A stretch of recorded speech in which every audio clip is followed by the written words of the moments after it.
WWE Clash of Champions is this Sunday in the TD Garden in Boston, Massachusetts. And this show is, without question, in my opinion, one of the weakest pay-per-view lineups I've seen in a while. This is not a good show. This is a complete and utter throwaway show. And the one thing about the show, you kind of look at it, you can look at it different ways. One, you can look at it, this is a WWE network, it's not pay-per-view, everything's free. Well, it's not free, you have to pay your $9.99 every month. But, you have a lot of content. It's a show. You can look at it like that. Or you can look at it as this is supposed to be a pay-per-view, a big show. And this is garbage. As a pay-per-view, this is one of the weakest cards I've seen. This is not a pay-per-view kind of card. This just is not. There's been nothing.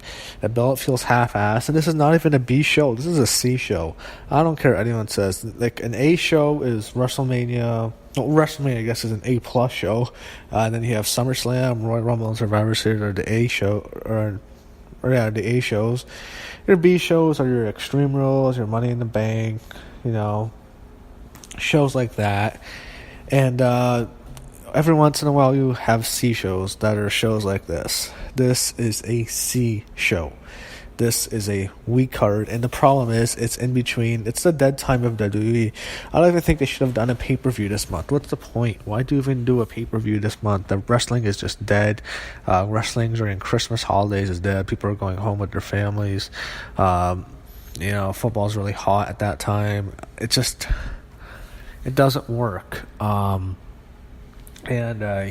It's usually the death period. That and May and June. Those are the two death. Feels like the worst periods of WWE. And it's before the Royal Rumble, so no one cares.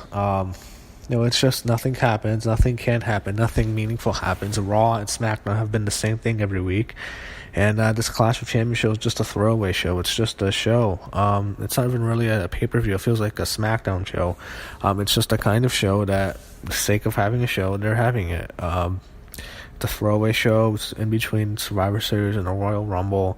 Everything's about the Royal Rumble after this show. And I think everyone probably, by the end of the night, when you wake up in the morning, you're going to completely forget the show even happened. So, anyway, let's talk about what's on the show. So it starts off with the pre-show, Mojo Rawley and Zack Ryder. Mojo Rawley, obviously. Mojo's probably going to get a heel push. God, they're actually going to give this fucking guy a push. As a heel, it's going to flop miserably. I actually kind of liked them in NXT. If you watch my NXT reviews, I found them somewhat amusing. I kind of liked them as the crazy, wild football player, crazy guy who's the baby face, and I don't know, but he sucks as a heel. He's gonna be fucking miserable, and they're having him talking that that voice, that low voice that every heel talks in. It's just it's gonna be a complete flop. So also on the show, you have Breezango against the Bludgeon Brothers. That's a pay-per-view match. So I like Breezango, but obviously, the Bludgeon Brothers win the squash match. People like the Bludgeon Brothers. I just wish they could just be Harper and Rowan. I like them as a team. I've always been a fan of them as a team. Why do they have to be the Bludgeon Brothers? Why can't they just be Luke Harper and Eric Rowan as the two swamp creatures, not these fucking Bludgeon Brothers bullshit? I don't know. I find it stupid. So I think probably the best match on the show, the most anticipated. You have a tag team double special guest referee, Shane McMahon and Daniel Ryder, the two referees, when Randy Orton and Nakamura face Kevin Owens and Sami Zayn. So I think Nakamura's taking the fall. They've killed Nakamura. They sacrificed Nakamura to get Jinder Mahal over, only to have him lose the title on TV to AJ and then have him get jobbed out by Triple H in India. So everything was about India. This India tour, they have him lose to almost a 50-year-old guy in India. He spent so much time, and I think Jinder Mahal sucks, but that's just bullshit. Anyway, in this match, Nakamura's lost all momentum. I see him taking the win. So what I see happening here is Daniel Bryan, Shane McMahon takes the bump. Obviously, he'll get knocked out of the match. Daniel Bryan does something wrong. He accidentally, inadvertently helps Kevin Owens and Sami Zayn win, and Owens and Zayn take the win. And that's how I see it happening. I see probably Owens pinning Nakamura, Kevin Owens and Sami Zayn win, and Daniel Bryan messes up, and he helps Owens and Zayn win by accident. So I'm going to go with them to win.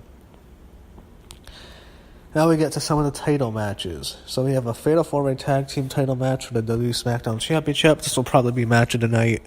It'll be great. It just feels like, kind of a throwaway match. I don't know. It's nothing really built up to this, really.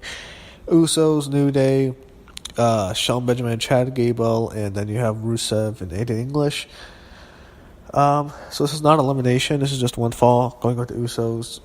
They've been great. They've had a lot of momentum. They're a great team. They have great matches. I kind of found them boring for a bit when they were babyfaces, but when they were heels, I really enjoyed their work. They're the team and the best team in the whole company without question. I think they should retain. I believe they will. So I'm going to go with the Usos to retain.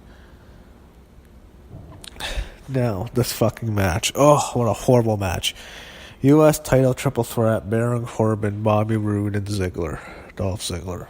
Something tells me Dolph Ziggler's winning, and him as U.S. champion just does absolutely nothing for me. I just have no interest in it. It just doesn't work for me. I don't care to see it. It doesn't do anything for me. I find it boring as fuck. He's not ever going anywhere. He's dead. I wish he'd just leave that company, and I think he probably will the way he's talking, but...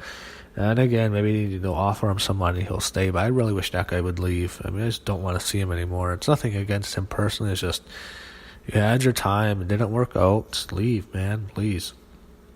Anyway, for Ziggler, I have a feeling he might win, but I don't think he will. But there's a chance he does. I mean, I'm a bit afraid he will win.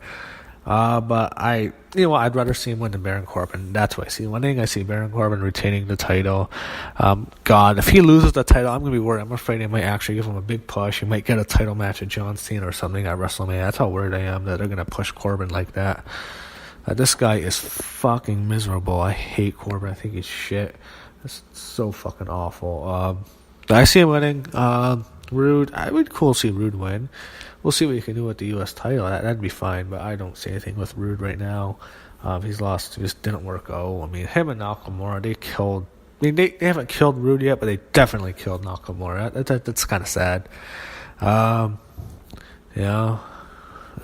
Fucking losing to Jinder, whatever. Killed him. Losing to Jinder Mahal in 2 pay-per-views. Whatever.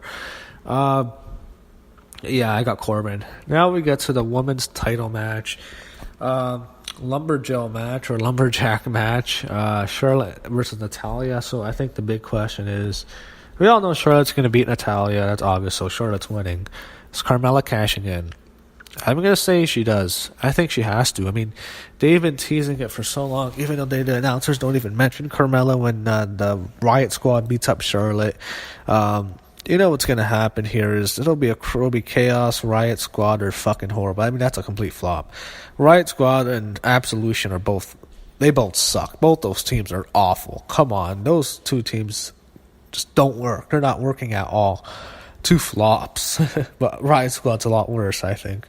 I've gone over that. So I've ranted on those 2 teams so much anyway.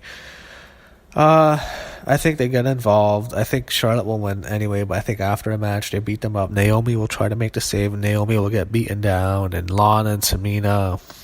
It'll be chaos everywhere. And then I think as the Riot Squad leaves, Charlotte's laid out.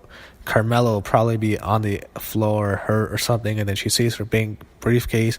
She cashes in, and Carmella becomes the new SmackDown Women's Champion. So I'm calling it right there. I think it has to happen. Carmella cashes in. Carmella is your new champion. That's my prediction. Charlotte beats Natalya. Carmella cashes in. So I think she's going to do it. Now, the main event. AJ Styles and Jinder Mahal. God, I'm worried. At first I think, when Jinder loses to Triple H, this is the end of his run. But then I also think, that could be a swerve. That could be maybe they're letting him lose because, WWE will have someone lose then win. That makes you worry Jinder's going to win. I'm worried Jinder's winning, but I'm going to say AJ retains. I'm going to go with my head and my heart. I just think Jinder's not winning. They're not going to have him lose the belt back, but they could. And I'm afraid. I just have a feeling it's Jinder and John Cena at WrestleMania. That has to be their match. I mean, they've been probably wanting to do that match forever.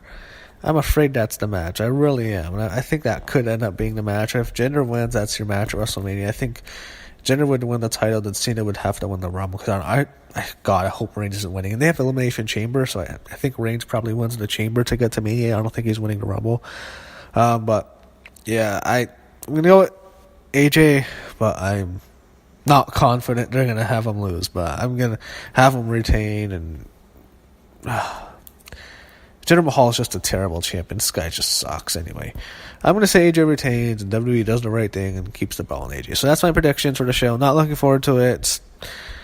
Have barely given it 2 thoughts this week. I almost forgot to do this predictions, but I realized, all right, they're doing a pay-per-view, and, maybe it's a good show. Never know. Sometimes the shows that fly on the radar end up being decent shows at times because their expectations are low, but we will see.